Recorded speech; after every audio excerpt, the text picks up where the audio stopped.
कमरा 244। यह कहानी एक छोटी बच्ची की आत्मा के बारे में है जो अपनी मौत का बदला लेने के लिए आई थी। जब मैं 12 वर्ष का था तब मैं पहली बार अपने माता पिता के साथ भारत में आया था। मैं अपने माता पिता के साथ भारत में घूमने के लिए आया था और तब मेरी परीक्षा भी हो चुकी थी और मुझे मेरे परीक्षा के परिणाम भी मिल चुके थे। उस समय मैं कक्षा 6 में था। मुझे जीव विज्ञान को छोड़कर बाकी सभी विषय में 40 में से 35 से ज्यादा नंबर मिले थे।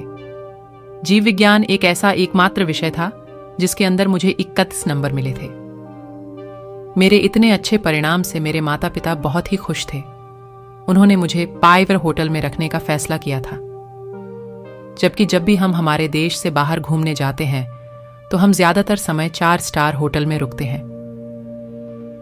मेरे माता पिता ने ITC Royal Bengal hotel Kolkata में रुकने की योजना बनाई थी, जो कि भारत के राष्ट्रीय संग्रहालय से सिर्फ 4.5 मील की दूरी पर था। हम होटल के कमरा नंबर 244 में रुके थे।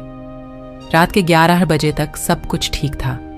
दरअसल हमें रात को 9 बजे तक सोने की आदत है, चाहे हम कहीं पर भी हो। तो उस रात को तो हम 9:30 की बजाय और जल्दी 9:20 पर ही सो गए थे। लेकिन उस रात को मैं 10:12 पर सोया था, क्योंकि मैं माइनक्राफ्ट और एक दूसरा गेम खेल रहा था, जो कि अब एक बहुत ही प्रसिद्ध गेम है। लेकिन 2 अप्रैल 2018 तक वह गेम उतना लोकप्रिय नहीं था जितना कि अब है। फिर मैं अपने फ़ोन में समय देखा तो मुझे लगा कि मेरे माता पिता मुझसे गुस्सा होंगे, क्योंकि उस समय रात के 10-11 बजे थे। लेकिन वे बहुत ही गहरी नींद में सो रहे थे, तो फिर मैं भी सो गया।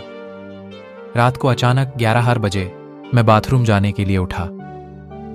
जब मैं बाथरूम में था तो मैंने एक फफ हा की आवाज सुनी, तो मैंने अचानक पीछे मुड़कर देखा, क्योंकि वह आवाज मेरे पीछे से आ रही थी। मैंने मेरे बाथरूम के अंदर एक छोटी लड़की को देखा जो दूसरी तरफ देख रही थी। जब मैं उसके पास गया तो वह अचानक से वहां से गायब हो गई। अभी तक भी मुझे यह समझ नहीं आता है कि वह छोटी बच्ची कौन थी, लेकिन मुझे लगता है कि यह छोटी बच्ची वही है जिसे हमने क्वेस्ट मॉल के पास सड़क किनारे देखा था। मैं आपको यह बात बताना भूल गया था कि जब हम आईटीसी होटल की तरफ आ रहे थे तो हमने सड़क किनारे एक लेडी डीच की लाश देखी थी। अगली सुबह जब मैं उठा तो मैंने न्यूज़ में देखा कि कल रात को 11 बजे क्वेस्ट मॉल के पास 3 लोगों की मौत हो गई थी।